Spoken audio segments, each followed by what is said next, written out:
friends and loved ones.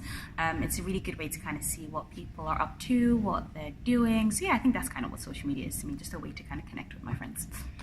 Oh, I always look at social media as this kind of like this place on the internet where you can do like a wide variety of things, to be honest. And there's always like a social aspect, as in like there's always like other people involved. So, for me, social media is something like, for example, talking to people or watching videos with people.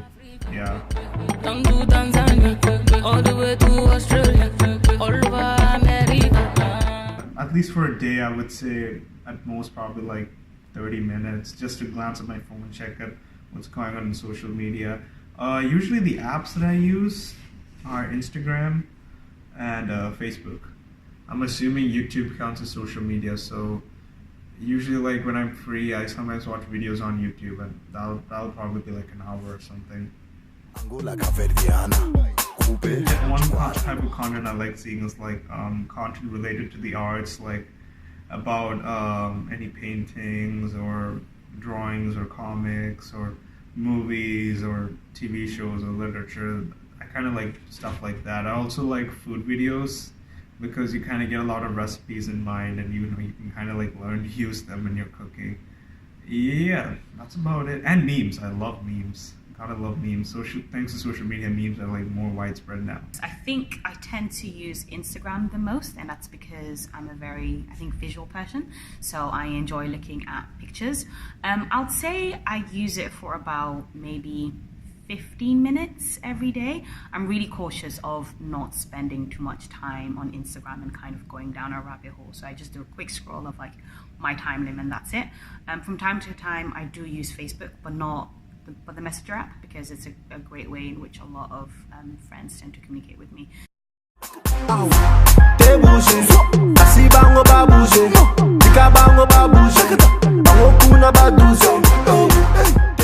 I think positively it does kind of give you like this big area where you can kind of like put out what you're doing or put out this thing you found interesting, and it kind of grants people a lot of exposure to a wide variety of things, and it might be interesting. You might be able to learn some new things, and it is. I mean, thanks to technology and stuff now, and also back in the day, people used to write letters or call on the telephone. With social media, you can just send messages, and yeah, boom. Negatively, I'd say it does have an addiction problem. Like, it gets people addicted. Even I'll admit, even I kind of get a little bit addicted, but like you get way more addicted, and sometimes kind of can make you lose sense of what your priorities should be. And like, for example, someone say texting on WhatsApp or Facebook before they have it on the day before an exam. It depends on the platform. I think if it's Instagram, I think the things that I'm drawn to the most is probably pictures of my friends just doing fun things, or kind of just like, I guess, living their best life. That's something that I enjoy seeing a lot. But I also find it very useful when, for example, I do a lot of active things and diety things, for example. So I like seeing recipes on Instagram, or like fitness routines that I can do. So that's something that's really, really useful to me.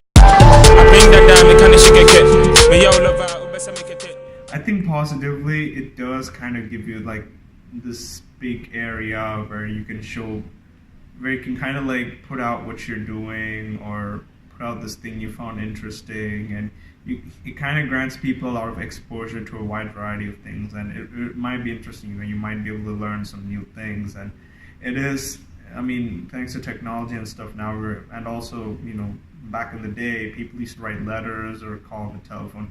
With social media, you can just send messages, and yeah, boom. Negatively, I'd say it does have an addiction problem. Like, it gets people addicted. Even I'll admit, even I kind of get a little bit addicted, but like you get way more addicted, and sometimes kind of can make you lose sense of what your priorities should be.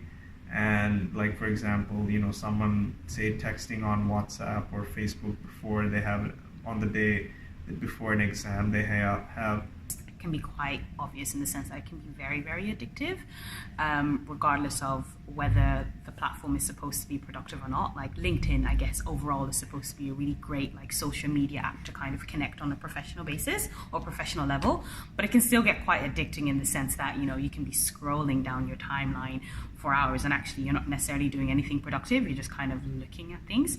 So I think the effects could be, it's just you're not necessarily channeling your energy into something that's productive, and it's just mindless scrolling. I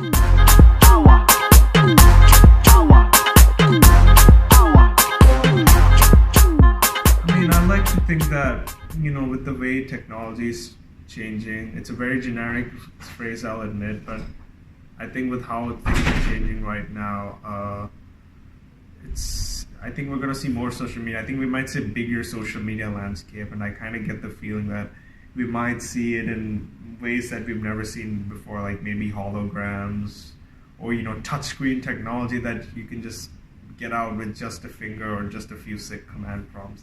Something like that. Sounds crazy and it probably doesn't make sense, but yeah, that's what comes to mind. And I think perhaps what I see happening is we're probably going to get even more connected through like really like innovative and like technological ways. Yeah, I don't know. I guess I just see us being a bit more connected. Yeah, that's a difficult question for me to answer. Like say you dey sweep ground, oh yeah, broad your shoulders, yeah.